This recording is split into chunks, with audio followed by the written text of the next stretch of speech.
Have a great time taking care of things at home."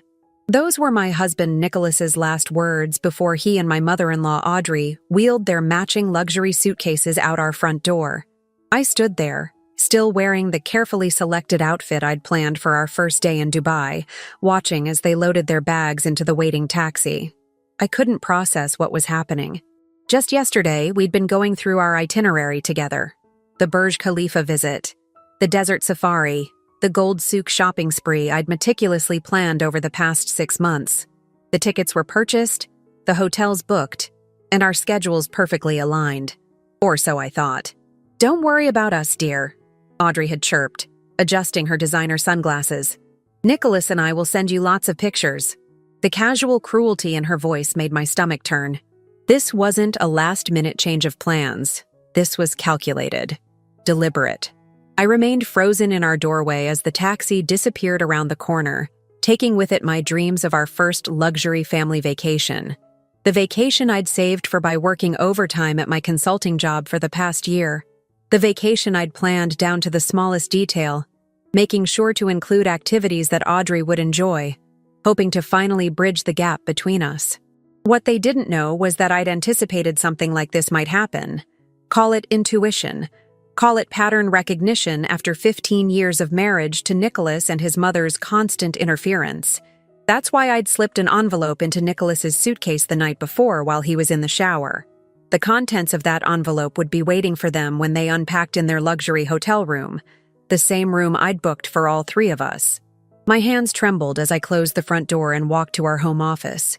I sat down at my desk, opened my laptop, and began implementing the plan I'd been quietly preparing for the past 3 months. The plan I'd hoped I'd never have to use, but had crafted meticulously, just in case. You see, this wasn't just about a vacation. This was about years of manipulation, of calculated exclusion, of watching my marriage slowly slip away as my mother-in-law's influence grew stronger. This was about the joint accounts I'd discovered were being drained, the whispered phone calls that stopped when I entered the room, the gradual isolation from my friends and family. But most importantly, this was about the evidence I'd gathered, evidence that would make their luxury Dubai getaway much less enjoyable once they opened that envelope. I took a deep breath and looked at the clock. In approximately 16 hours, they would be checking into the address downtown Dubai. In 17 hours, they would likely be unpacking. And in 17 hours and 30 minutes, I estimated, they would be finding my letter, the letter that would change everything. My phone buzzed with a text from my sister. "Did you guys take off yet?" I smiled, thinking about the role she'd played in helping me prepare for this moment. "Not exactly," I replied, "but things are definitely about to take flight." I stood up and walked to our bedroom, where my own packed suitcase stood ready. But I wasn't headed to Dubai. I had a different destination in mind, one that would shock them far more than anything they might find in that envelope. As the afternoon sun cast long shadows through our living room windows, I sat down to wait for the moment when my carefully laid plan would begin to unfold, one revelation at a time. They thought they were leaving me behind to take care of things. They had no idea just how well I was about to take care of things. The next day's phone call would be just the beginning. The phone rang exactly when I expected it would. I watched it vibrate across my desk, Nicholas's name flashing on the screen, and let it ring 3 times before answering. I wanted my voice to be steady, controlled. "Hello?" I said, as if I didn't know why he was calling. "What the hell is this, Camilla?" His voice shook with something between rage and fear. In the background, I could hear Audrey's shrill voice demanding he put the phone on speaker. How did I know? I finished for him, my calm surprising even me. "Maybe we should start with how long you've been planning this trip without me. Was it before or after you started moving money from our joint account into your private one?" The sharp intake of breath told me I'd hit my mark. I'd spent the last year watching, documenting, and preparing, all while playing the role of the trusting wife they thought they could easily deceive. It started with small things, as it always does. Missing receipts, unexplained lunch meetings, Audrey's increasingly frequent visits that always seemed to coincide with our date nights. But it was the real estate listing I discovered on Nicholas's laptop 6 months ago that finally opened my eyes to the full scope of their betrayal. "You weren't supposed to find out like this," he stammered. "You mean I wasn't supposed to find out at all?" I corrected him.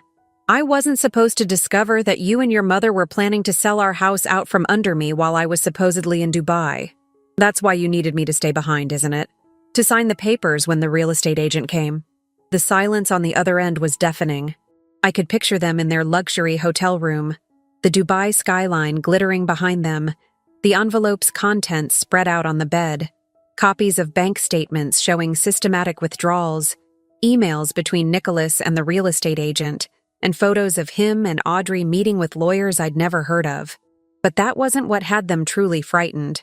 No, that would be the last page, the one detailing exactly how their plan would have destroyed not just me, but Nicholas's entire career. "Camilla, please," Audrey's voice cut in. "You're overreacting. We were just trying to protect the family assets. You have to understand." "Family assets?" I let out a laugh that surprised me with its bitterness. "You mean like the family business Nicholas's father left to both of us in his will? The one you've been secretly trying to transfer solely into Nicholas's name?" More silence. I could almost hear their minds racing, trying to figure out how much I knew, how long I'd known it. "I trusted you, Nicholas," I continued, my voice softening. "Even when the signs were there, I kept trusting you. Remember last month, when I suggested we renew our vows for our 15th anniversary?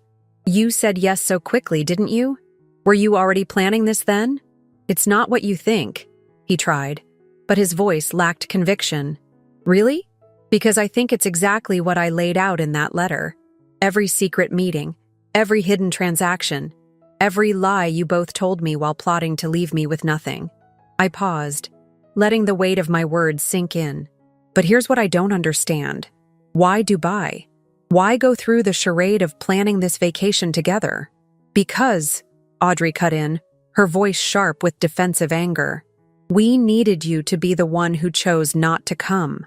We needed witnesses to see you backing out at the last minute. It would have made everything else so much easier to explain." I heard Nicholas cursing at his mother, but it was too late. She'd confirmed what I'd suspected all along. This wasn't just about money. This was about creating a narrative, painting me as the unstable wife who abandoned her family obligations. They'd planned to use my absence as evidence in what would have been a very nasty divorce proceeding.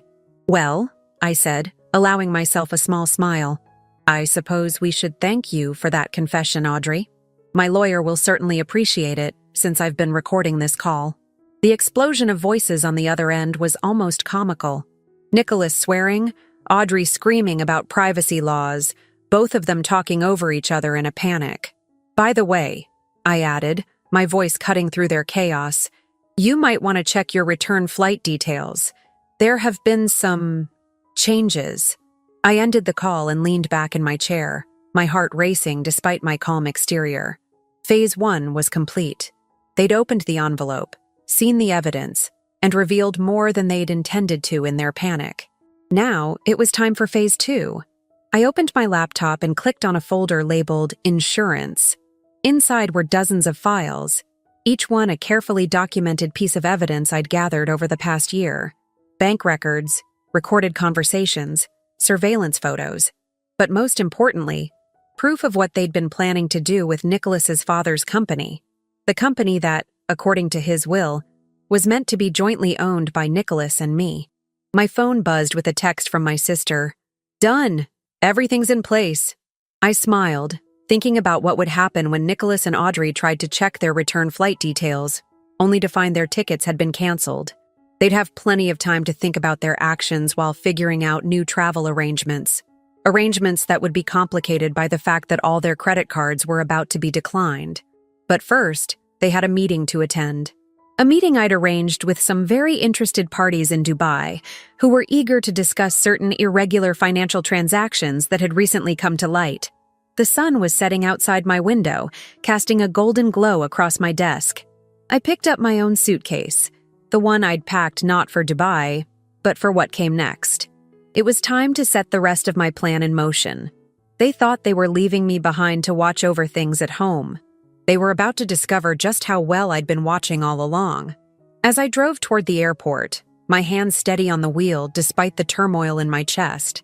I couldn't help but think about the night I discovered the truth. It wasn't the bank statements or the secret meetings that finally broke me. It was finding my father-in-law's old watch in the donation box. Donald's watch. The one he'd given me on his deathbed 3 years ago, pressing it into my palm with trembling hands. "Take care of the legacy, Camilla," he'd whispered. "Nicholas is brilliant with numbers, but you understand people. The company needs both." I'd worn that watch every day since, until it disappeared 2 months ago. Nicholas had helped me search for it, feigning concern while knowing exactly where it was. Finding it in that donation box, buried under old clothes meant for charity, was like a physical blow. It wasn't just a watch. It was a symbol of everything they were trying to erase. My phone's GPS directed me to turn left, away from the international terminal. I wasn't going to chase them to Dubai. No, I was headed to a small private airfield where Thomas, Donald's old friend and longtime company lawyer, was waiting. "You're doing the right thing, Camilla." My sister Amy's voice came through the car's speakers. She was on standby, coordinating with our team of allies. "Have you checked your email? They're already trying to damage control." I pulled into a parking spot and opened my laptop. Sure enough, there was an email from Nicholas, copied to all the company board members. "Dear board, it has come to my attention that my wife Camilla may attempt to contact you with some concerning allegations. She has been under tremendous stress lately, and I fear this has led to some unfounded suspicions. I assure you that all company transactions have been completely legitimate." I couldn't help but laugh. "He's playing the unstable wife card already? That was faster than we expected." "Keep reading," Amy urged. The next email was from Audrey to Nicholas, accidentally copied to my work email, probably in her panic. "Nicholas, darling, I've spoken to Judge Harrison. He owes your father a favor and says he can expedite everything as soon as we return. Camilla won't know what hit her. Don't worry about the board. I've already spoken to most of them at the charity gala last month. They understand this is for the best." "Perfect," I murmured, forwarding both emails to Thomas. "They're documenting their own conspiracy." I grabbed my suitcase and walked toward the small terminal building. Through the window, I could see Thomas waiting, his silver hair gleaming under the fluorescent lights. Beside him stood Catherine Harrison, Judge Harrison's wife, and my closest ally on the hospital board where I volunteered. "Right on time," Thomas greeted me with a gentle hug. "The pilot's ready. Are you sure about this?" I nodded, thinking about the series of events I'd set in motion. By now, Nicholas and Audrey would be discovering that their access to the company accounts had been suspended pending an emergency board meeting. A meeting that would take place in person, not in Dubai as they'd planned. "Did you know," I said to Catherine as we walked toward the small private jet, "that your husband helped Audrey set up a secret trust fund using company money? Money that was meant for the children's wing of the hospital?" Catherine's face hardened. She'd been skeptical when I first approached her with my suspicions, but her own investigation had revealed far more than even I had expected. Judge Harrison's involvement was just the tip of the iceberg. "He'll be receiving some very interesting questions from the ethics committee next week," she replied grimly, along with several other prominent members of our community who helped facilitate this scheme. As we boarded the plane, my phone buzzed with another call from Nicholas. I declined it, sending him to voicemail. Let him panic. Let him wonder. He'd find out soon enough where I was heading. We all would. "Your father-in-law would be proud," Thomas said quietly as we buckled in. "He always said you were the heart of the company.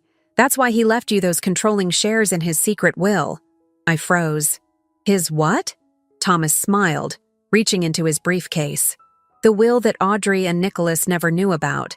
The one Donald had me keep safe until, in his words, Camilla needs it most. I think that time has come, don't you?" As the plane began to taxi, I opened the envelope Thomas handed me, my hands trembling for the first time that day. Inside was a document dated just weeks before Donald's death, along with a letter addressed to me. "My dear Camilla, if you're reading this, then my fears about Nicholas and his mother have proven true. I've watched them change over the years, seen how money and power have twisted their values. But I've also watched you stay true to everything this company was built on. integrity, compassion, and genuine care for our employees and community. That's why I've left you 51% of the voting shares, to be revealed only in the event that the company's core values are threatened. Thomas has been instructed to wait until you discover the truth on your own. I knew you would, eventually. You always had a way of seeing through deception. The company isn't just about profits, Camilla. It's about the thousands of families who depend on us, the communities we support, the legacy of trust we've built. Nicholas and Audrey may have forgotten that, but I know you never will. Take care of our people, Camilla. Take care of our legacy. With love and trust, Donald. I looked up at Thomas, tears blurring my vision. All this time, you were never as alone as they wanted you to believe, he finished. Now, shall we go show the board exactly what kind of company they almost lost? As the plane lifted into the sky, I thought about Nicholas and Audrey, stranded in Dubai with their schemes unraveling. They'd thought they were so clever, planning their moves like a chess game, but they'd forgotten the most important lesson Donald had taught us. In both business and life, it's not about the game you appear to be playing. It's about the one you actually are. My phone buzzed again. This time it was an email from the board, responding to Nicholas's attempt at damage control. I smiled as I read the first line. Emergency board meeting rescheduled for tomorrow morning. Attendance mandatory. Location, New York headquarters. Let them scramble to find flights back. Let them realize, one by one, every card they thought they held was about to be revealed as worthless. I had a different hand to play, one that had been dealt years ago by a man who saw everything and planned accordingly. The game wasn't over. It was just beginning. The boardroom felt different this morning. I'd sat at this table countless times before, usually somewhere in the middle, quietly observing while Nicholas commanded attention from the head chair. Today, as I took Donald's old seat at the head of the table, I could feel the weight of every gaze. Mrs. Collins! Bernard, our eldest board member, leaned forward with concern etched on his face. Perhaps we should wait for Nicholas to— I'm afraid my son and his wife are experiencing some travel difficulties. Audrey's sharp voice cut through the room. She stood in the doorway, looking considerably less polished than usual, her designer outfit wrinkled from what must have been a frantic overnight flight. Audrey, I smiled, gesturing to a chair far from her usual spot beside the head of the table. How nice of you to join us. I trust your flight from Dubai was comfortable? Her eyes narrowed at my calm demeanor. She'd clearly expected to find me emotional, unstable, the narrative they'd been carefully crafting. Instead, she found me surrounded by both the old guard of the company and some new faces, Catherine Harrison, Thomas, and representatives from the hospital board and ethics committee. This is highly irregular, Audrey started, but Thomas cleared his throat. What's irregular, he interrupted, is the systematic attempt to divert company funds into private accounts over the past 2 years. He began distributing folders to each board member. You'll find the complete documentation in these packets. My phone buzzed. Nicholas, trying to connect to our video conference system. I nodded to Amy, who sat in the corner managing the technical aspects of the meeting, and Nicholas's harried face appeared on the large screen. This meeting is unauthorized, he declared, though his voice lacked its usual authority. The luxury hotel room behind him looked chaotic, papers strewn everywhere. As CEO— Actually, I cut in smoothly, your position as CEO is one of the things we'll be discussing today. I opened Donald's letter, the one that had been waiting for this moment for 3 years, along with some other matters your father felt needed to be addressed. The color drained from both Nicholas and Audrey's faces as I began to read Donald's letter aloud. With each word, the room grew more still, the truth of their betrayal laid bare not just to me, but to everyone who had trusted them. Camilla, Nicholas's voice cracked. You don't understand. Everything I did was for the company. Was it for the company when you diverted funds from the children's hospital wing? Catherine Harrison's voice was ice. Or when you conspired with my husband to override board decisions? Audrey stood up so quickly her chair toppled backward. You have no proof of— Actually, I pressed a button, and financial records began scrolling on the second screen. We have every proof. Every transaction, every secret meeting, every attempt to manipulate company holdings. I turned to the board members, including the properties some of you were promised in exchange for your silence. Several board members shifted uncomfortably. Others sat straighter, their expressions hardening as they realized the extent of the deception. The question now, I continued, isn't about proof. It's about what we do next. I stood, channeling everything Donald had taught me about leadership. This company was built on trust. Trust from our employees, our community, our partners. We can either work to rebuild that trust, or we can let everything Donald built crumble under the weight of scandal and investigation. Are you threatening us? Audrey's voice shook. No, I smiled sadly. I'm offering a choice. The same choice Donald offered me in his letter. Redemption or consequences. I nodded to Thomas, who distributed a second set of documents. These are two possible press releases. The first announces a major restructuring of leadership, citing personal reasons for the changes. The second details everything we've discovered, including the involvement of certain judicial figures and board members in what amounts to corporate fraud. Nicholas's face on the screen had gone ashen. Camilla, please, think about what this would do to the family name. I am thinking about the family name, I replied, touching the watch I'd rescued from the donation box, now back on my wrist where it belonged. I'm thinking about what that name meant to your father, and what it should mean to us all. The next hour was a blur of revelations, accusations, and finally, negotiations. Board members who had been complicit in Nicholas and Audrey's schemes were given the choice to resign quietly or face investigation. New oversight measures were proposed and approved. And through it all, I watched Audrey's facade crack piece by piece as she realized just how completely her plans had backfired. As the meeting drew to a close, I had one final surprise. There's someone else who would like to address the board, I announced, nodding to Amy. The screen split, and a familiar face appeared beside Nicholas's increasingly panicked one. Hello, everyone, smiled Judge Harrison's wife, Catherine. I believe we need to discuss the future of the Children's Hospital wing and the true destination of those diverted funds. I watched as Audrey finally crumpled into her chair, decades of manipulation and control slipping through her fingers. Nicholas's video feed suddenly went black. Whether from technical difficulties or his own choice, I wasn't sure. But as I sat there, in Donald's chair, I felt no triumph.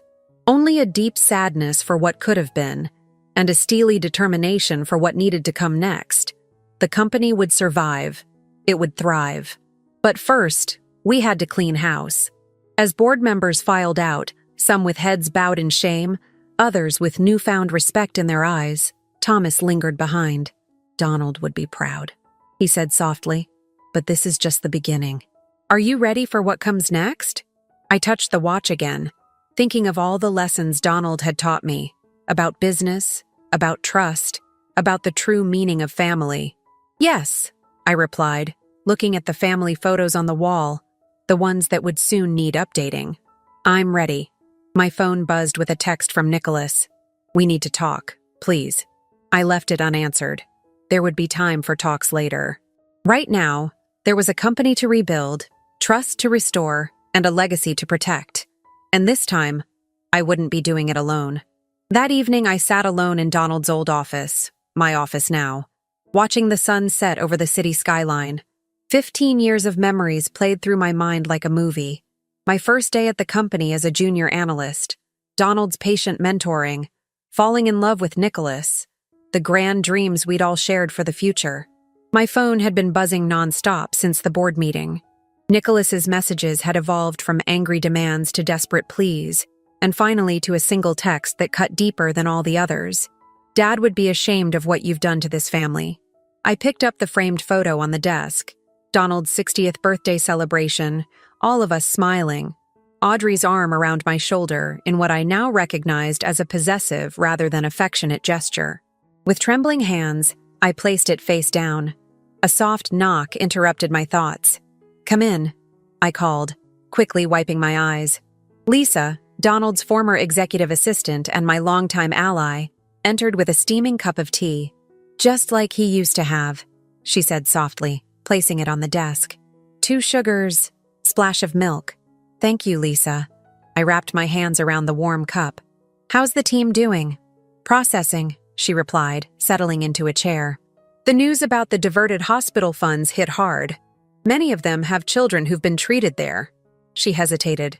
Camilla, there's something else you need to know. My heart sank. What now?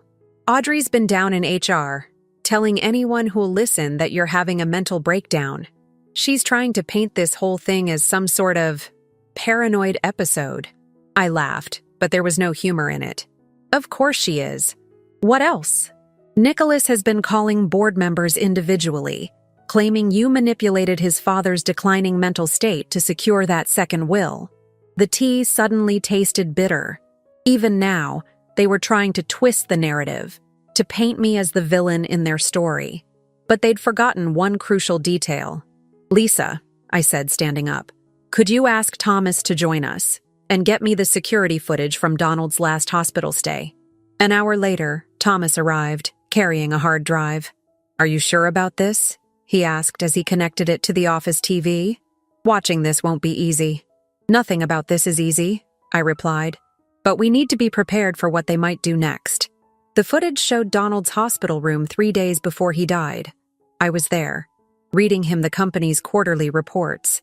Audrey arrived with Nicholas, not realizing I was hidden by the privacy curtain. Their conversation, picked up by the room's security system, was damning. Just sign these, Dad, Nicholas was saying. It's routine paperwork, nothing to worry about. Donald's weak voice was clear. Where's Camilla? I want Camilla to look at them first. Camilla's not family, Audrey snapped. She can't be trusted with these decisions. Just sign them, Donald. For your son. In the footage, I watched myself step out from behind the curtain, catching them in the act of trying to get a dying man to sign away company assets. The look of shock and hatred on Audrey's face was undisguised. Well, Thomas said as the video ended, I'd say this thoroughly disproves any claims about Donald's mental state or your supposed manipulation. Make copies, I instructed Lisa. Secure copies, and pull all the visitor logs from that period. We need to... My phone rang, displaying an unfamiliar Dubai number. Against my better judgment, I answered on speaker. Mrs. Collins? An accented voice inquired. This is Detective Rashid from Dubai Police. We're investigating some concerning financial transactions made from your company's accounts to several local entities. I caught Thomas's eye. He nodded grimly. We'd wondered what Nicholas had been doing with those diverted funds. Yes, Detective, I replied steadily. We've been conducting our own internal investigation. I'd be happy to share our findings. As I detailed the suspicious transactions, Lisa slipped out and returned with more tea and a stack of files. She'd been quietly documenting everything for years, it turned out. Every strange meeting, every unusual visitor, every late-night call. Your father-in-law taught me to keep 2 sets of books, she explained. One for them to find, and one for the truth. I felt a surge of gratitude for these quiet allies who'd watched, waited, and prepared, just as I had. Donald had built more than a company. He'd built a network of people dedicated to protecting his true legacy. My phone buzzed again. A message from an employee in IT. Mrs. Collins, you should know. Audrey's trying to access the main servers remotely. And there's something else. We found encrypted files in Mr. Collins's private drive. You need to see this. I closed my eyes for a moment, exhausted but resolute. The day wasn't over yet. The fight wasn't over yet. Lisa, call security. Lock down all system access except for essential personnel. Thomas, we need to... Another knock. More urgent this time. Catherine Harrison burst in, her face pale. Camilla, turn on the news. Now. The local evening news was running a story about troubled leadership at the company, complete with carefully selected photos of me looking stressed or upset at various events. Audrey's handiwork, no doubt. But as I watched, I felt a strange calm settle over me. Let them try to spin their stories. Let them attempt to paint me as unstable or manipulative. The truth had a way of emerging, piece by piece, day by day. I turned to my small but loyal team. All right, I said, channeling Donald's steady leadership. Let's show them what real corporate governance looks like. The sun had fully set now, the city lights twinkling like stars. Somewhere in Dubai, Nicholas and Audrey were plotting their next move. But here, in Donald's office, my office, we were already 3 moves ahead. The game had changed, and so had I. The dutiful daughter-in-law was gone, replaced by something they'd never expected, a leader who'd learned from the best, who'd watched and waited and planned. Donald had taught me that true power isn't about control, it's about responsibility, about protecting what matters, even when it hurts, even when it means facing down the people you once called family. I picked up my phone and drafted a company-wide email, my fingers steady on the keys. To all employees, in light of recent events, I want to address the changes occurring within our company. It was time to tell our story, the real story. And this time, everyone would listen. Mrs. Collins? Marcus from IT stood in my doorway, his young face grave. You need to see this. It was nearly midnight. Most of the office had cleared out hours ago, but a core team remained, working through the encrypted files found on Nicholas's private drive. I'd been bracing myself for what we might find, but nothing could have prepared me for this. Show me, I said, gesturing for Marcus to sit. He opened his laptop, pulling up a series of documents. These weren't just regular encrypted files, he explained. They were hidden inside seemingly innocent photos, family vacation pictures mostly. But when we ran our recovery program, my breath caught as I scanned the documents. They weren't just about the company. They were about Donald. His illness, I whispered, the pieces finally clicking into place. They knew. The files revealed a devastating truth. Nicholas and Audrey had discovered Donald's condition months before he showed any symptoms. Medical reports, secretly obtained, showing the early stages of his illness. But instead of telling him, getting him treatment, they'd waited, watched, planned. There's more, Marcus said quietly, scrolling to another document. We found emails between Mr. Collins and several overseas accounts. The Dubai trip. It wasn't just about avoiding you. They were meeting with investors who'd been promised control of the company's international divisions. My hands trembled as I read the emails. They'd been planning to split up Donald's life's work, sell it off piece by piece to the highest bidders. The Dubai vacation was meant to be their victory lap, finalizing deals while I sat at home, unaware that my signature on those routine papers would have signed away everything Donald had built. Mrs. Collins? Lisa appeared in the doorway. The hospital board is on line 1. They've found something in their audit. I took the call on speaker, letting Marcus and Lisa listen. Catherine Harrison's voice filled the room. Camilla, we've traced the diverted hospital funds. They didn't just take the money meant for the children's wing. They were systematically underfunding patient care while padding the books to show full expenditure. People suffered because of this. The implications hit me like a physical blow. This wasn't just about money anymore. This was about lives. How many patients? I asked, dreading the answer. We're still counting. But Camilla, one of them was Donald. The world seemed to tilt on its axis. I gripped the desk, memories flooding back. Donald's rapid decline. The premium care facility Audrey had insisted on. The restricted visitor hours that kept me from seeing him as often as I wanted. They put him in a facility they knew was cutting corners, I said, the horror of it sinking in. Their own father and husband. Mrs. Collins? Marcus's voice was hesitant. There's one more thing you should see. He pulled up a final document, a draft of divorce papers dated 3 months ago. But these weren't just any divorce papers. They included a comprehensive plan to have me declared mentally unfit, using testimonies from doctors I'd never met, incidents that had never happened. They were going to take everything, Lisa breathed. Not just the company, but your reputation, your freedom. I stood up, walking to the window. The city stretched out below, lights twinkling in the darkness. Somewhere out there, Nicholas and Audrey were probably still scheming, not knowing that their carefully constructed house of cards was about to come crashing down. My phone buzzed. A text from Nicholas. Camilla, please, let me explain. Everything I did was for us. Us. Such a simple word, but it had never really included me, had it? I'd been a means to an end, a convenient pawn in their game. I turned back to my team. Get me the full hospital audit. Every patient affected, every dollar diverted. And Marcus? Get these files to Thomas. All of them. What are you going to do? Lisa asked. I touched Donald's watch, drawing strength from it.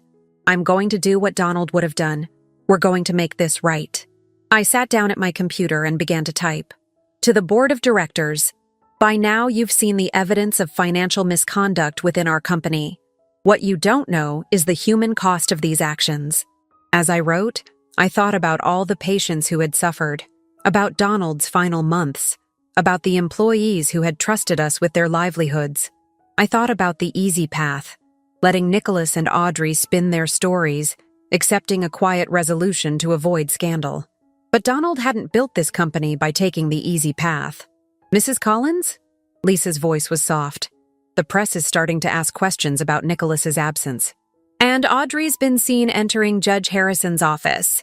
I finished my letter and hit send. Then I picked up my phone and dialed a number I'd hoped I wouldn't need. Detective Rashid? This is Camilla Collins again.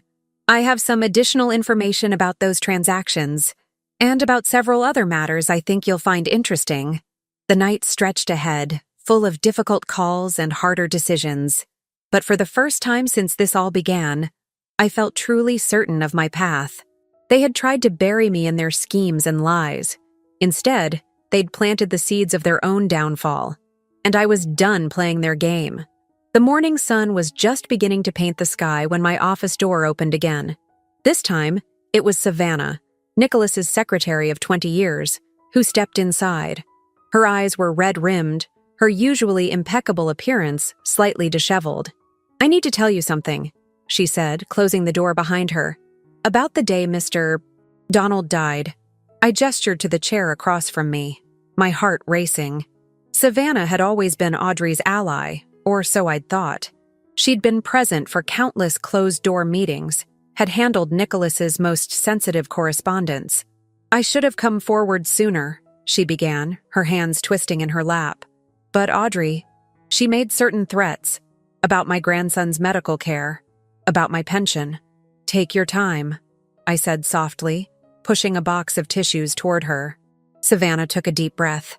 The night before Mr. Donald passed, I was working late. Nicholas and Audrey were in the office. They didn't know I could hear them through the vent in the file room. She paused, steadying herself. They were laughing, Mrs. Collins. Laughing about how perfectly their plan was working. How Mr. Donald's inconvenient opinions about the company's direction would die with him. My blood ran cold. What else did you hear? Audrey said something about adjusting his medication, about making sure he wouldn't be lucid enough to change his will again. Savannah's voice broke. I've worked here since Nicholas was in college. Mr. Donald paid for my daughter's wedding. And they... As Savannah broke down, my phone lit up with a message from Detective Rashid. Mrs. Collins, we've detained Mr. Collins attempting to transfer large sums to an offshore account. Local authorities are en route to your offices. I reached across the desk and took Savannah's trembling hands in mine. I need you to be brave one more time. Will you tell the police what you just told me? She straightened her shoulders, something of her old professional demeanor returning. Yes, and there's more. I kept copies of everything. Every meeting, every transaction, every phone call. I told myself it was just being thorough, but really, I think I was waiting. Waiting for someone to finally stand up to them. A commotion outside drew our attention. Through the glass walls of my office, I could see police officers talking to Thomas in the lobby. Audrey's voice carried down the hallway, shrill with panic. This is outrageous! Do you know who I am?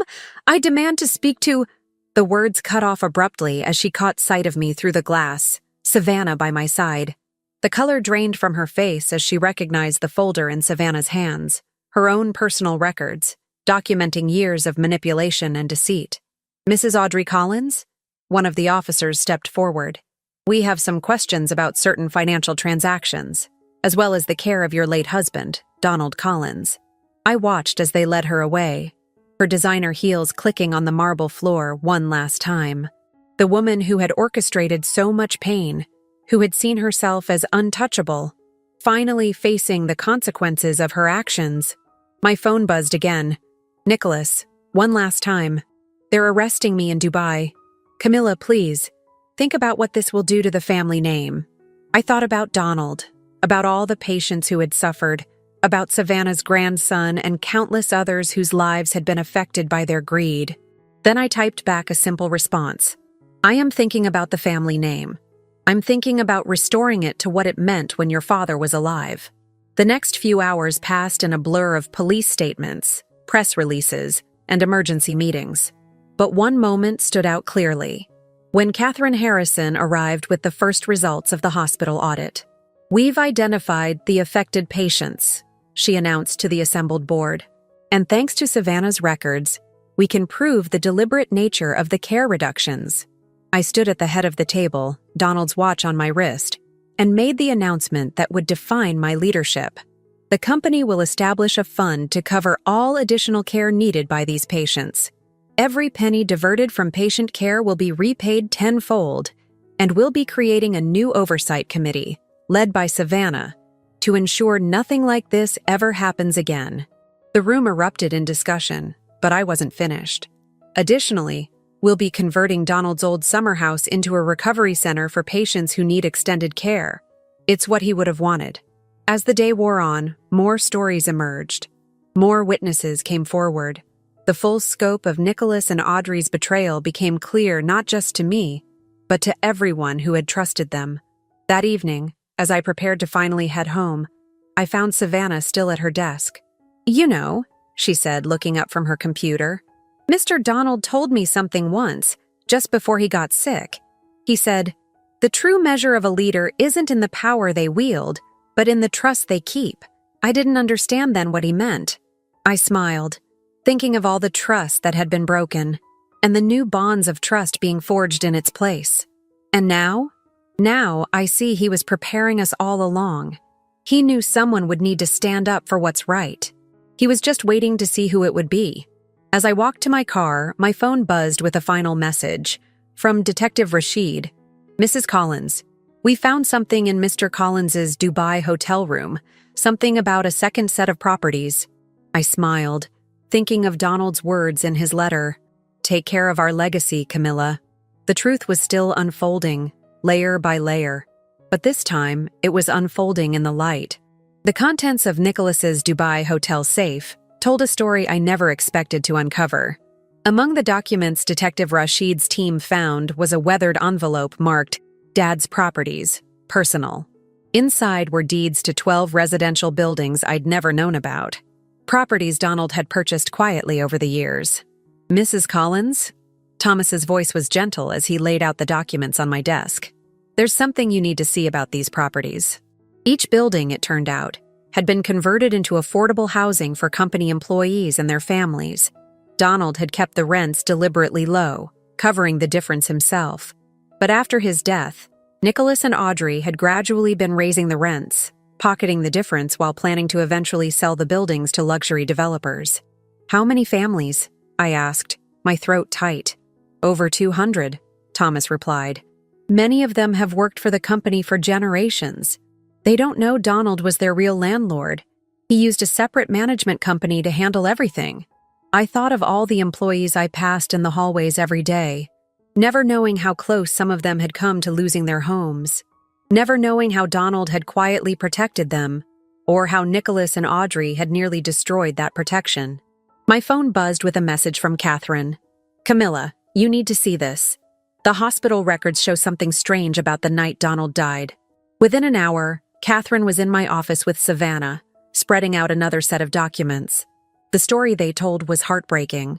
On Donald's final night, he had regained lucidity briefly. He'd asked for me, but Audrey had intercepted the nurse's call, saying I was unavailable. He wanted to tell you something, Savannah said softly. I overheard Audrey talking about it later. She was furious because he kept asking for you, kept saying there was something you needed to know. I closed my eyes, remembering that night.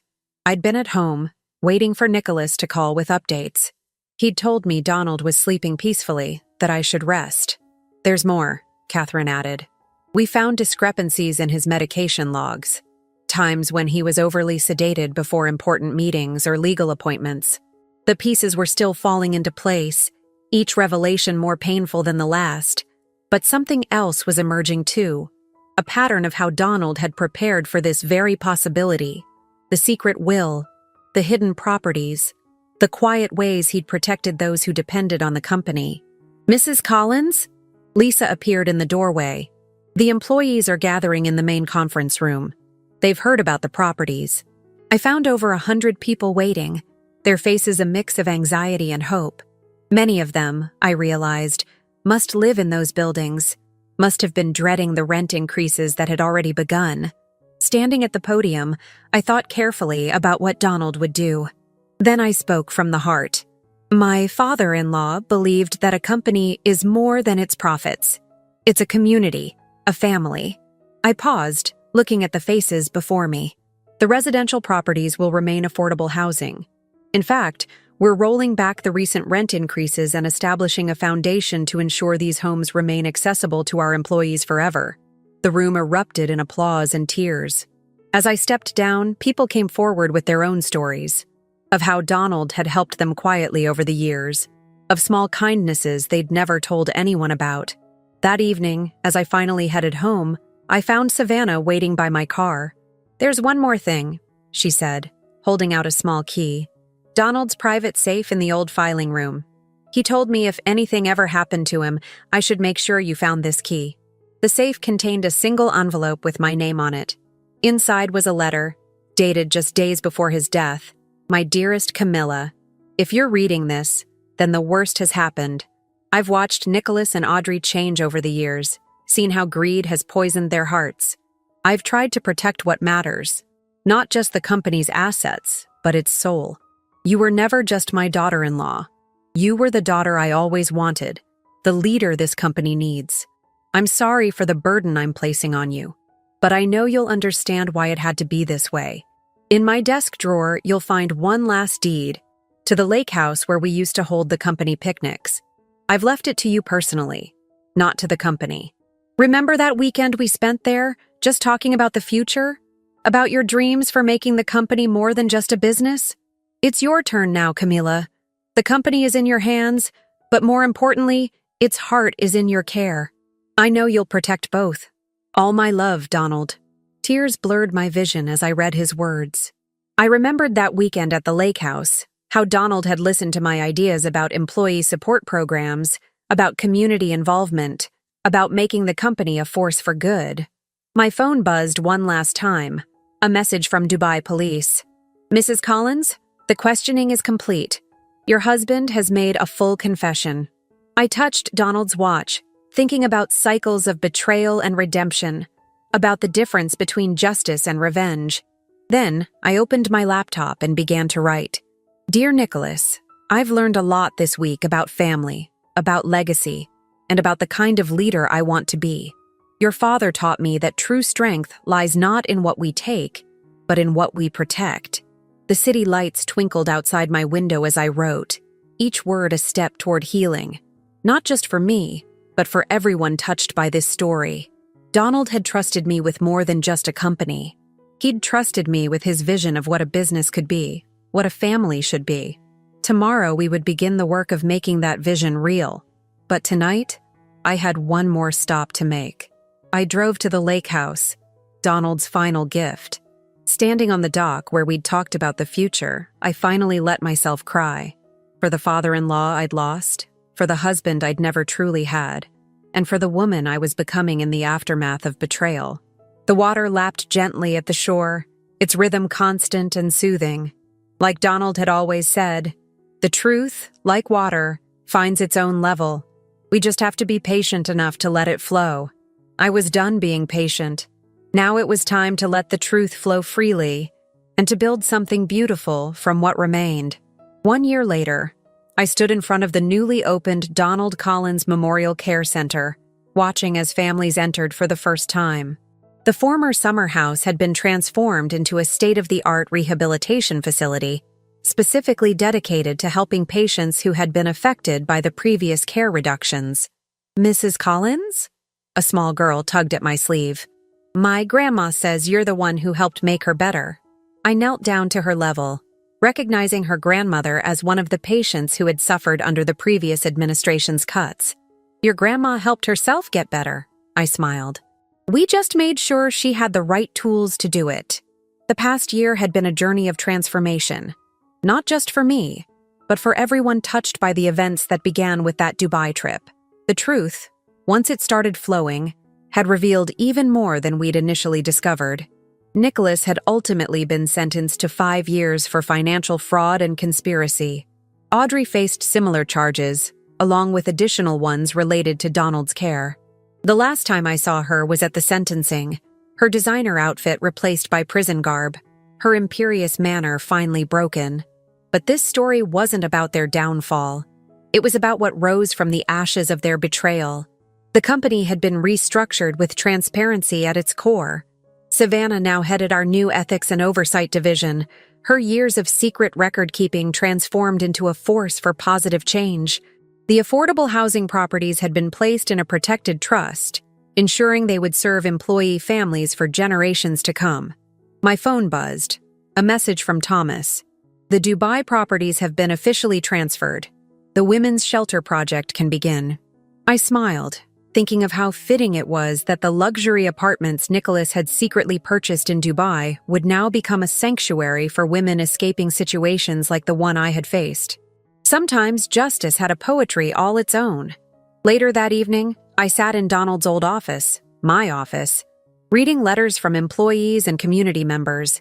Each one told a story of healing, of trust rebuilt, of lives touched by the changes we'd implemented. A knock at the door revealed Catherine Harrison, holding a familiar envelope. "We found this in the final audit," she said softly. It was hidden in the hospital's archived files. Inside was a note from Donald, dated the night he died. "My dearest Camila, if you're reading this, then my suspicions about Nicholas and Audrey were correct. I'm sorry I won't be there to help you face what's coming, but I want you to know why I chose you as my successor. Years ago, when you first joined the company, you asked me why we needed to make such high profits if we weren't using them to help people. That question showed me your heart, and I knew then that you would be the one to carry forward the true purpose of this company. The money, the buildings, the contracts, they're all just tools. The real legacy is in how we use them to make a difference in people's lives. I'm afraid my time is short, and they're keeping you away from me tonight. But know this, everything I did, every secret preparation, was to ensure that someone with the right heart would guide this company's future. Take care of our people, Camilla, and don't forget to take care of yourself too. All my love, Dad." I touched the watch on my wrist, tears flowing freely. He had signed it, Dad. Not Donald, not father-in-law, but Dad. In the end, he had given me not just a company to lead, but a legacy to uphold. Standing at the window, I watched the sun set over the city, the same view I'd had when this all began, but I was seeing it through different eyes now. Eyes that had seen betrayal but chosen hope, that had witnessed darkness but focused on light. My phone lit up with a message from my sister. "Ready for dinner? The whole team's waiting to celebrate." I smiled, thinking of the family I had found in the aftermath of betrayal. Savannah, Thomas, Catherine, and so many others who had stood by me, who had helped transform a story of deception into one of redemption. As I gathered my things to leave, I passed the wall of photos in the hallway. The old pictures of Nicholas and Audrey were gone, replaced by images of our community outreach programs, the new care center, our employee housing initiatives, a visual testament to what a company could be when led with heart. One photo remained from the old days, Donald at the lake house, his kind eyes twinkling. Below it, I'd placed his favorite quote, "Success is not measured in profits, but in the lives we touch and the trust we keep." I locked my office and headed out to meet my new family, not the one I had married into, but the one I had built through shared values and mutual trust. Tomorrow would bring new challenges, new opportunities to make a difference. But tonight was for celebrating how far we'd come, and for remembering that sometimes the greatest betrayals can lead us exactly where we need to be. As I drove away from the office, I caught a glimpse of myself in the rearview mirror. The woman looking back wasn't the same one who had stood watching her husband leave for Dubai a year ago. She was stronger, wiser, more compassionate. They had left me behind to take care of things. And that's exactly what I had done, just not in the way they had expected.